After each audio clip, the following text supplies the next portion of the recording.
Samedi 16 août, mesdames, messieurs, bonjour et bienvenue à cette première édition en langue française sur la radio-télévision nationale congolaise. La première réunion du gouvernement souminois 2 a eu lieu hier vendredi à la Cité de l'Union africaine sous la présidence du président de la République, Félix Antoine Tshisekedi Tshilombo. 4 points étaient inscrits à l'ordre du jour de cette réunion. Pour l'instant, nous vous proposons un extrait de compte rendu de cette réunion avec le porte-parole du gouvernement.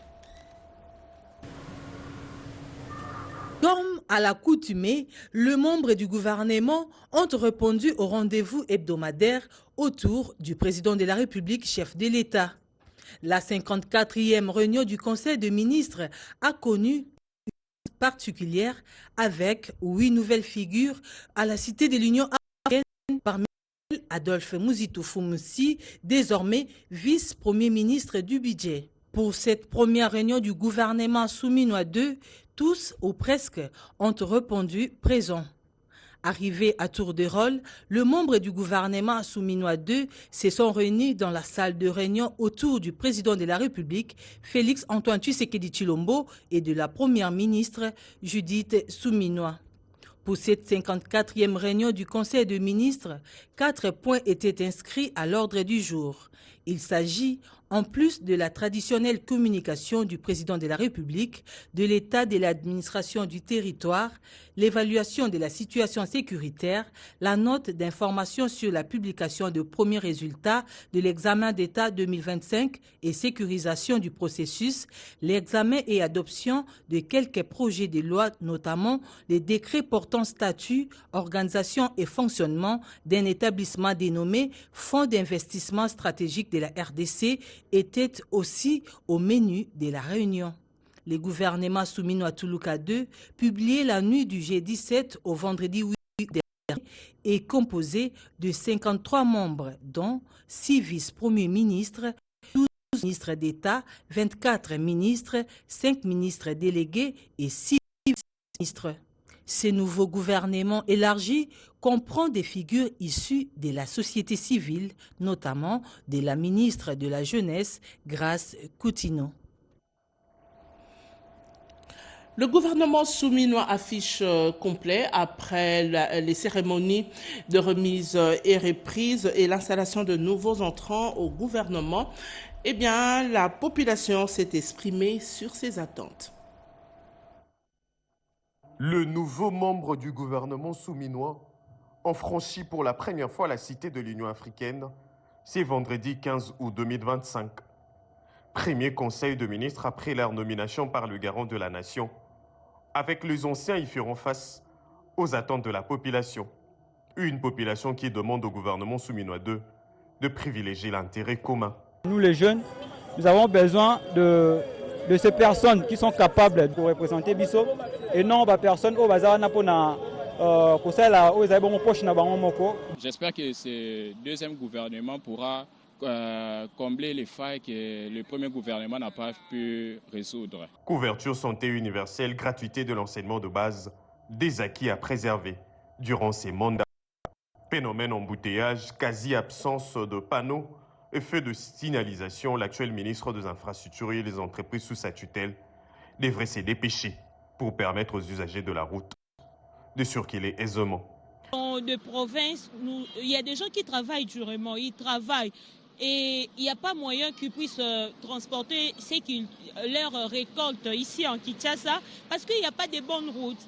D'où l'État doit construire de bonnes routes. Manque d'eau potable et d'électricité dans certains coins. Molendo Sakombi, ministre des Ressources hydrauliques et énergie, devrait booster les entreprises sous sa tutelle. Jacques Menchabani reste vice-premier ministre, ministre de l'Intérieur. L'opération Ndobo devrait être forte car l'insécurité reste en vedette dans le pays. Panier de la ménagère, paiement de fonctionnaires de l'État à temps. Le gouvernement souminois sera aussi appelé à se mettre au travail pour améliorer le social de Congolais, car le peuple d'abord meurt ici. Le testament du Sphinx de Limité. Vraiment, il faut améliorer les paiements, il y a des fonctionnaires. C'est ça que nous souhaitons. Il vaut mieux ça la paiement malamu. Banda cher. na lukinda ku kotobo na lingwa na vite ba garantie kaka 10 mois ngayo na kitichi na Selemba. Dans les rues de la capitale, certains Congolais restent sceptiques. Le premier, c'est le chef du gouvernement. La politique et le gouvernement qui vient de partir a suivi. C'est ça la politique. Et c'est la même politique. Il revient à la première ministre et à son équipe de maintenir la flamme de la cohésion nationale. Judith Toulouka et son gouvernement devraient mouiller le maillot une fois de plus pour la pacification dans l'est de la RDC. En Belgique, précisément à Anvers, le consul général Pacifique Loabeya a procédé à la remise symbolique des passeports biométriques aux Congolais vivant en Flandre. Cela marque ainsi le début effectif de ce service. Soulagement visible et sourire aux lèvres pour ces Congolais de Belgique. Après une longue attente, le consulat général de la RDC Anvers procède enfin à la remise officielle des nouveaux passeports biométriques. C'est le consul lui-même qui a symboliquement remis les premiers documents marquant le début d'un processus très attendu par la diaspora congolaise, souvent confrontée à des difficultés de régularisation, des mobilités ou d'accès aux services. Le passeport est un document très important pour vos déplacements. Et c'est également un document très important pour vos démarches administratives dans l'état dans lequel vous vous trouvez. Et donc, nous en avons fait une priorité. Cette priorité aujourd'hui permet à ce que vous puissiez être servi très rapidement. Il faut plutôt retenir que c'est un passeport qui est très sécurisé. La sécurité y est. Vous allez justement constater, notamment à travers notamment la première page, la page directement vos identités. Cette étape marque non seulement une avancée sur le plan administratif, mais aussi une ligne de rapprochement entre l'État congolais et sa communauté à l'étranger. Les bénéficiaires saluent l'initiative et espèrent désormais un service durable, rapide et transparent. Du côté du consulat, on se veut rassurant. D'autres lots des passeports sont en préparation pour répondre à la forte demande. Autre chose à présent, on nous signale un meurtre à Bukavu. Il s'agit de l'assassinat d'un pasteur Kelly Bahati Kaziba. On fait le point avec Cédric Enina. Ces visages ordinaires, cette attitude calme et simple, ne plus de ce monde. Le révérend pasteur Kelly Bahati Kaziba a été assassiné dans des circonstances troubles dans la ville de Bukavu. Des témoins évoquent des éléments armés des forces rwandaises sous l'étiquette AFC M23. Cet homme de Dieu est le frère aîné de Joseph Kaziba Maombi, vice-président national de la FEC et directeur général de DRC Gold Trading. Ce meurtre, visiblement prémédité, a eu lieu le 11 août. Et la famille, sous le poids de la douleur, fait son deuil sous des menaces à Bukavu ce vendredi 15 août 2025, où a eu lieu la levée du corps depuis la morgue de l'hôpital général de Bukavu. Pour ce faire, l'enterrement est prévu pour le cimetière familial de Kavumu, avec une marque humaine impressionnante, prêt à soutenir la famille éplorée. Et à Kinshasa, c'est ce même vendredi qu'aura lieu le recueillement dans la commune urbaine de la Gombe. Des canalisations autour du siège de la CENI sont bouchées. Une situation inquiétante pour les membres du bureau de la CENI qui ont lancé un appel aux autorités compétentes. Accueilli par le questeur de la CENI, Agé Matembo, le secrétaire exécutif national Toto Mabikou Toto Kani et le secrétaire exécutif national adjoint José Kapinga, le ministre a été informé de la gravité de la situation. Celle-ci avait déjà été signalée par une correspondance officielle signée par le président de la CENI, Denis Kadima Kazadi, alertant les autorités compétente sur l'urgence de déboucher et curer les canalisations environnantes. Ces dernières menacent sérieusement les archives électorales stockées au sous-sol du bâtiment allant de 2005 à nos jours. Le ministre a poursuivi sa visite jusqu'à la gare centrale. Constatant personnellement l'ampleur du problème, il a immédiatement instruit la direction de l'OVD pour une intervention rapide et efficace. J'ai amené l'OVD avec moi pour que nous puissions prendre des mesures urgentes et ils ont 15 jours pour terminer ces travaux. Voilà. Le questeur de la SONI s'est montré satisfait de la réactivité du ministre pour préserver à la fois le bâtiment et la mémoire institutionnelle que représentent les archives électorales. Il a dit, il a fait, il est là. Le problème a été capté et les solutions ont été trouvées. Nous pensons que la CENI va recouvrer la quiétude, la paix et la sérénité et pour ne pas perdre ces bâtiments demain ou après-demain. Depuis quelque temps, le bâtiment de la CENI, situé entre le boulevard du 30 juin et l'avenue Isiro, est régulièrement inondé par les eaux usées et de pluie provenant de caniveaux obstrués par des déchets. Cette situation entrave l'accès au bâtiment, le personnel et le public et représente un danger supplémentaire en raison de la proximité d'une cabine de la Société nationale d'électricité. Le gouvernement provincial du Olomami vole au secours aux différents passagers bloqués dans la ville de Kamina suite à l'effondrement du pont Lovois. Touchés par les conditions de vie des voyageurs bloqués dans les Olomami suite à l'effondrement du pont Lovois, le maire de la province, honorable Banzamouloumé Marmo, était à la réception dernier à leur donnant des vivres que les travaux d'ouverture de la déviation, accompagnés de certains membres de son gouvernement, ainsi que les services de sécurité, le gouverneur Mouloumé Marmo, selon la population, a commencé la distribution des vivres par les passagers se trouvant au niveau de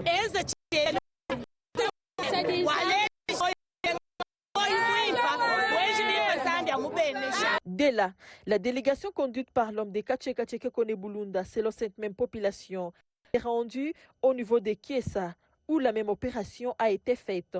Ensuite, l'autorité provinciale et sa suite se sont rendus au niveau du pont Lovoy en passant par le village Ntumba. Les passagers bloqués à Ntumba ont reçu vivre leur tour. C'est au niveau du pont Lovoy où plusieurs passagers sont également que le chef de l'exécutif provincial a fini sa distribution tout en inspectant les travaux qui se font sur l'ouverture de la déviation en attendant la réhabilitation du pont. Le porte-parole du gouvernement et ministre de la Communication salue la volonté et l'essence d'humanisme du vaillant gouverneur Marmo Banzamouloumé qui représente valablement la vision du chef de l'État dans le Olomami.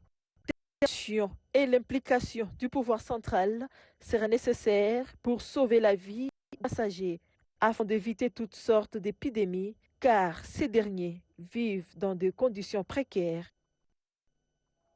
En mission d'inspection dans la province de l'Ituri, le directeur technique du Fonds national d'entretien routier se dit satisfait de l'évolution des travaux sur le tronçon routier Aru-Kengezi-Base et Aru-Ngolé.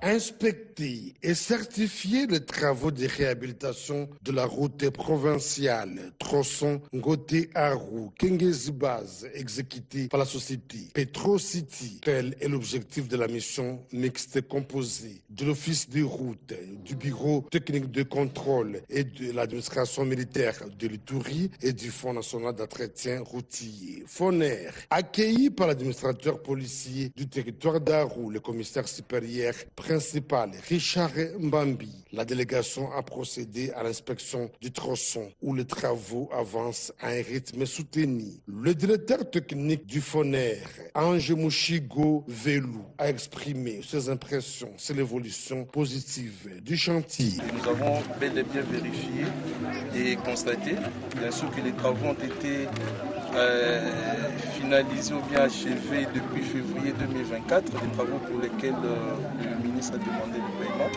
Et nous avons vérifié avec certitude, avec toute la délégation du BTC, de l'Office des routes et des représentants de l'exécutif provincial, que l'entreprise PetroCity a bel et bien des engins souterrains et que les travaux pour lesquels les FONER a financé ont été exécutés dans le règle de l'art. À l'issue de cette visite, des recommandations fermes ont été formulées à l'intention de PetroCity, l'entreprise en charge de l'exécution des travaux. Après ces travaux de remise en état, il doit y avoir maintenant un contrat de maintenance pour que les investissements qui ont été consentis pour les travaux de remise en état soient pérennes.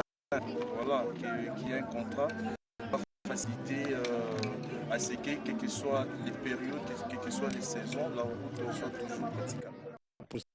Police territoire d'Arou, la réhabilitation de cette route contribue fortement à la sécurité, mais surtout au développement local. Il a lancé un appel aux autres opérateurs économiques de la région afin qu'ils s'investissent également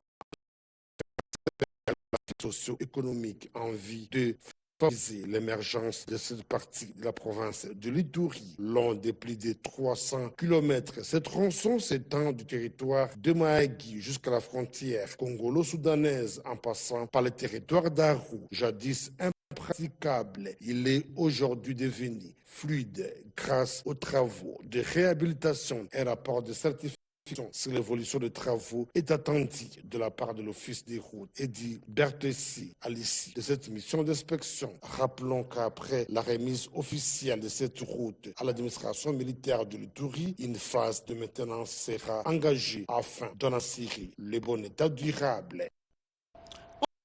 Chapitre au ministère de l'Environnement, des attentes sont énormes après de fonction du nouveau ministre. Les services partenaires experts à la promotion de l'écologie pour préserver l'environnement. Parmi les défis à relever dans le secteur de l'environnement, la promotion de l'écologie et du développement durable s'avère indispensable pour préserver l'environnement. Tel est le vœu de partenaires œuvrant dans le secteur de l'environnement. La Société écologique et développement durable salue les réformes au sein du ministère de l'Environnement sous l'impulsion du chef de l'État, Tshisekedi Tshilombo, d'où les soutiens des partenaires au gouvernement. Nous sommes très contents parce que nous venons d'assister à une cérémonie qui était riche en émotions. Nous avons d'abord fait le bilan avec Maman Ève qui était un bilan positif et nous a accompagnés, encadrés tout au long de son séjour au ministère. Elle a à Maman Marie qui est une maman pour nous aussi, à qui nous souhaitons la bienvenue et nous sommes derrière elle pour soutenir la vision du chef de l'État et l'aider à atteindre ses objectifs. C'est une franche collaboration afin de continuer le chantier que nous avons commencé, afin de continuer l'assainissement de la capitale ainsi que de la République et de continuer à développer tous les projets que nous avons soumis auprès du ministère. Marco Lunde, directeur financier de la Société écologie et développement durable, encourage également la nouvelle équipe dirigeante à maintenir le même élan afin d'atteindre les objectifs fixés pour un mandat sous les signes de la continuité et de l'efficacité de l'action de l'État. L'Institut national de statistique a organisé un atelier sur le résultat de la 3e enquête démographique et de la santé. Sous le haut patronage de son Excellence, le gouverneur de la province, Philippe Akametou Ndolo, la direction provinciale de l'Institut national de la statistique, Inès en sigle, a organisé un atelier de dissémination des résultats de la 3e enquête démographique et de santé, EDES, en République du Congo. Dans son allocution, Madame la directrice provinciale de l'INES, Landouali Marose, a rappelé les missions fondamentales de l'Institut, notamment la collecte, l'analyse et la diffusion des données statistiques essentielles pour le développement de la province. Le ministre provincial du plan, Jures Mubangu, a détaillé les principaux résultats ici des dernières enquêtes menées par l'INES dans la province de Kwilu pour une meilleure planification des politiques publiques. Le gouverneur de Kwilu, Philippe Akametou Ndolo, s'est réjoui du choix des sites retenus pour l'organisation de cet atelier avant de procéder officiellement au lancement des travaux. Je vous convie, chers participants, à faire preuve d'assiduité, d'attention et d'esprit d'analyse tout au long de cette activité.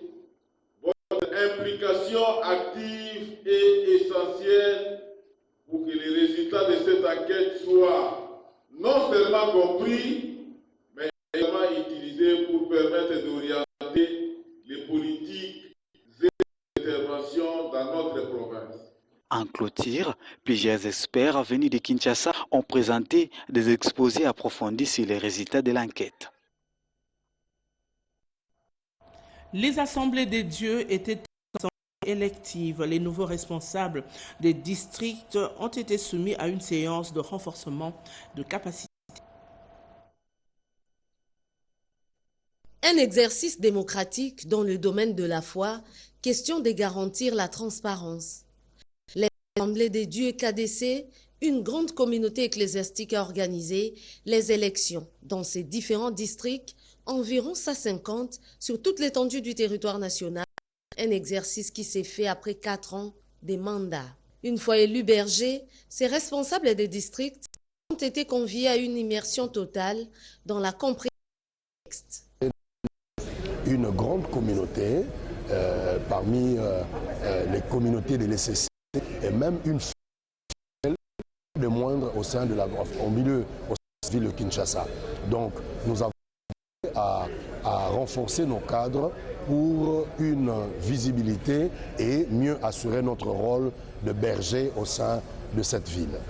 Chaque district est dirigé par 5 membres, les chefs de district, les secrétaires des districts, les financiers, les trésoriers ainsi que l'intendant. Donc ce sont les 5 membres qui sont, dont le mandat est renouvelé. Ces moments avec ces élus est essentiel pour un réarmement spirituel en vue d'un engagement renouvelé. Dans la province du Sankourou, les acteurs de l'éducation nationale et nouvelle citoyenneté ont été invités à s'engager pour des élèves. Invitation lancée par le gouvernement provincial lors des exercices de la revue annuelle de performance.